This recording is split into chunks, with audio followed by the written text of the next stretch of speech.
Thank you for the invite. Glad to be here this side sir. Sir, గ్లోబల్గా ఒక structural shift జరుగుతుంది. రీసెంట్గా Oracle company 30,000 ఎంప్లాయీస్ని fire చేసింది. అందులో ఇండియన్ ఐటీ ఎంప్లాయీస్ 12,000 మంది ఉన్నారు. సో ఒరాకిల్ కంపెనీ అనే కాదు, మేజర్ టెక్ కంపెనీస్ అన్ని మ్యాసివ్ స్కేల్లో ఆర్టిఫిషియల్ ఇంటెలిజెన్స్ మీద ఇన్వెస్ట్ చేస్తా కాస్ట్ కటింగ్ అని చెప్పి యాక్చువల్లీ జాబ్స్లో ఎంప్లాయీస్ని రీప్లేస్ చేస్తున్నారు ఆర్టిఫిషియల్ ఇంటెలిజెన్స్తో. This trend is across all major corporations, massive employment generators. On the other hand, మన స్టేట్లో ఆనరబుల్ సీఎం సిబిఎన్ గారు and honourable education minister Lokesh గారు 20 lakh జాబ్స్ 23 lakh జాబ్స్ మేము క్రియేట్ చేయబోతున్నాము అని ప్రామిసెస్ చేస్తున్నారు. సో ఒక ఫండమెంటల్ క్వశ్చన్ ఏం అరైజ్ అవుతుందంటే, are we really creating jobs that are actually going to disappear? So మిమ్మల్ని నేను అడిగే క్వశ్చన్ ఏంటంటే, యాజ్ అ పొలిటికల్ పార్టీ, మీరు అట్ స్కేల్లో ఏఐని దృష్టిలో పెట్టుకొని జాబ్ క్రియేట్ చేయడానికి, ఎంప్లాయ్మెంట్ క్రియేట్ చేయడానికి ఎలాంటి specific strategy, upskilling initiatives అని ఇలాంటి బోలెడు చెప్తున్నారు, but there are no tangible outcomes. Looking at CMI data అవ్వచ్చు, పిఎల్ఎఫ్ఎస్ డేటా అవ్వచ్చు, there are no tangible outcomes coming out.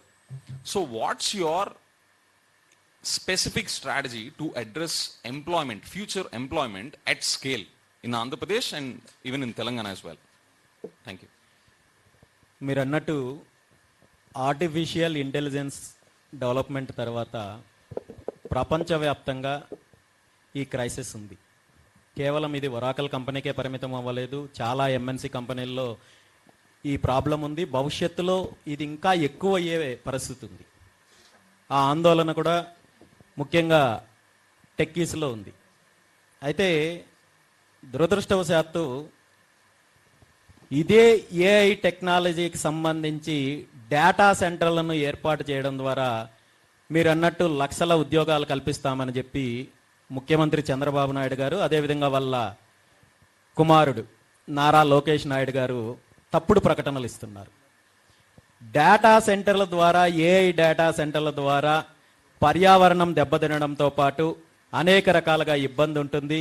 తీర ప్రాంతం ఇబ్బంది ఉంటుంది, మత్స్యకారులకు నష్టం జరుగుతుంది, ఉద్యోగాలు కొత్తగా కల్పించే అవకాశాలు చాలా తక్కువ ఉంటాయని తెలిసినప్పటికీ కూడా వీళ్ళ యొక్క అవినీతి కోసం ఈరోజు ఆంధ్రప్రదేశ్లో డేటా సెంటర్లను తీసుకుని వచ్చే ప్రయత్నం చేస్తున్నారు.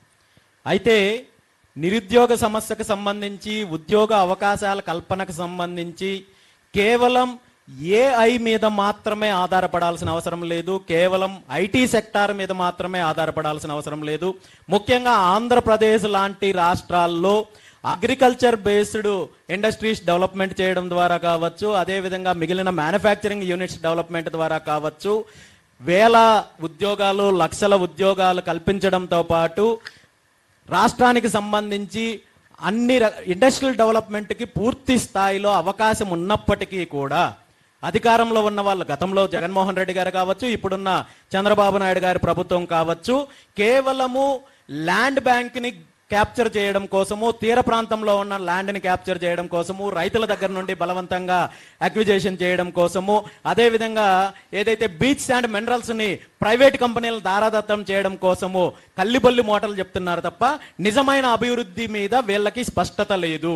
రెండు, తెలుగుదేశం పార్టీ మీరు అన్నట్టు 20 లక్షల ఉద్యోగాలు కల్పిస్తామని చెప్పి హామీ ఇస్తే ఈ రోజు వరకు ఎన్ని నోటిఫికేషన్లు వచ్చాయో, ఎంతమందికి ఉద్యోగాలు వచ్చాయో, ఎన్ని జాబ్ క్యాలెండర్లు వచ్చాయో మనం చూసాం.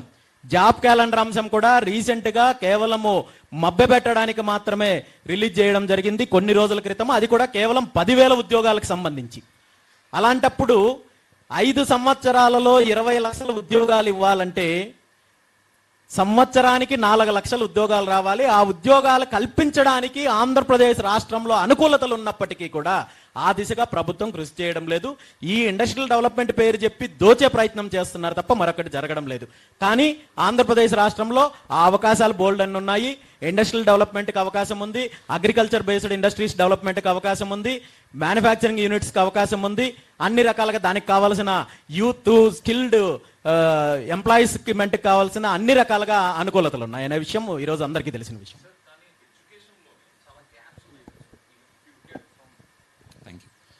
ఎడ్యుకేషన్ సైకిల్ మీరు తీసుకుంటే స్కూలింగ్ నుంచి జాబ్ వచ్చేదాకా there are many breakages in that chain.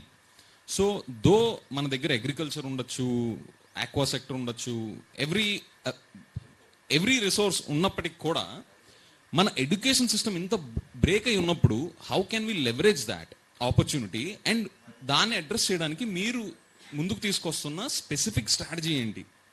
Me-